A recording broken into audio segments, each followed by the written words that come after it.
Marrow Thieves, the way it all changed. We set up our tents in a semicircle, backing onto the woods, midway between the fire and the cliff. Meek didn't want to stay close, nor did he want to be backed up into an impossible exit. We built our own fire and unfurled blankets. Light rain fell for about an hour as the sun was setting, so we roped up our tarps and sat together for a moment to regroup and plan, watch. We'll do our shifts and leave at first light, starting with tree and ending with French. Got it? No one was sure later who was to blame that we were caught unaware, but then the idea of blaming someone was too horrible to imagine. It would have killed us even more, and we were already so diminished. I heard her at the same time I felt a body crash into the side of the tent, full weight hard on my back while I lay, still clothed in my sleeping bag. The body gave a sound like a kitten squeezed too tight, a kind of whineless yelp. The sound pushed adrenaline into my thighs and knocked sleep out of my head. I struggled under the weight of whoever it was, rolled off, cursing. I heard another yelp and then a screech and a long wail that made my teeth chatter. It was Wab. What the hell? I pushed to my knees and unzipped the tent flap. I turned once to see Slopper, eyes wide, blankets tucked around his face like a giant baby. I saw in his eyes the reflection of the Morse code my heart was pushing out. Terror. About 20 feet off, Tree and Ziguan were back to back, arms intertwined, at the end of a gun held by Travis. Meekwan's was a few steps to their right, his own gun on the ground by his feet, chest heaving.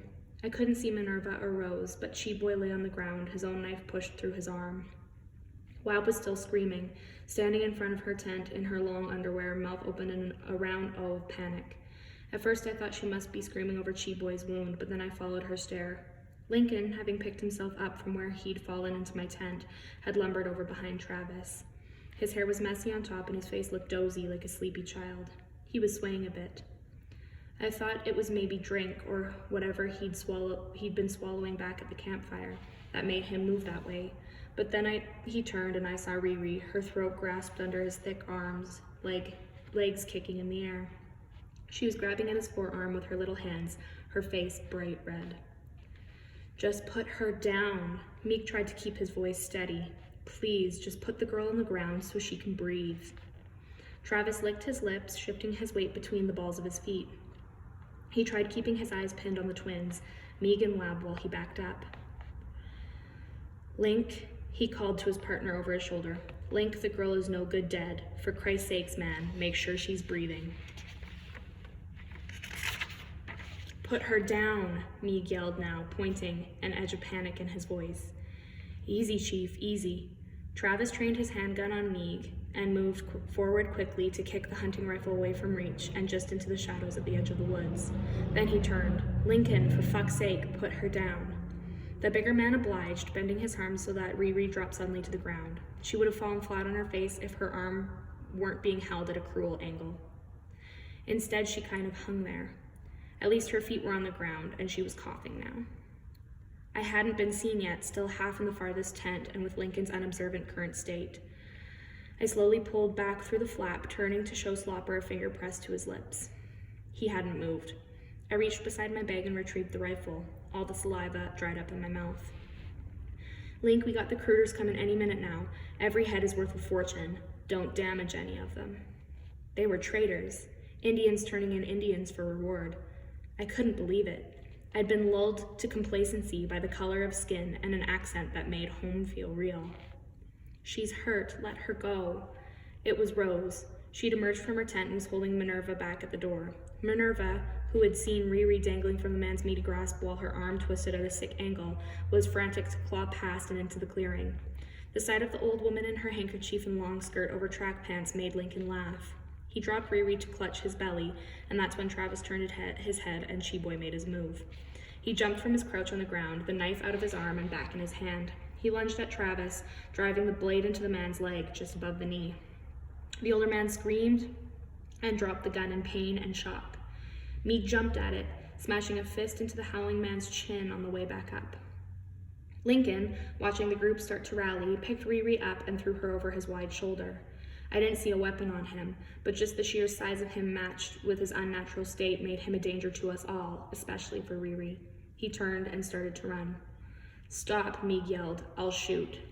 But he wouldn't. The clearing was dark and Riri was at risk. Instead, Meeg gave chase, Wab at his heels, quickly catching up and passing him. Her old runner instincts returned. Rose followed. Behind her, Minerva jogged, her arms pumping at her side, not going much faster than a walk, her lips pushed out like a niche GPS system. While half of the group took off after Riri and the Hulk, the twins had gathered up Chi-Boy, pulling him away from Travis, who was crumpled on the ground with a bloody mouth. Tree ran to my tent where I sat, half in, half out. "You okay, French?" He peered in behind me at Slopper. "Slopper?" He gave the boy the thumbs up sign. Slopper just stared in return. "We gotta tie this guy up quick, Tree." Ziguan came up behind his brother.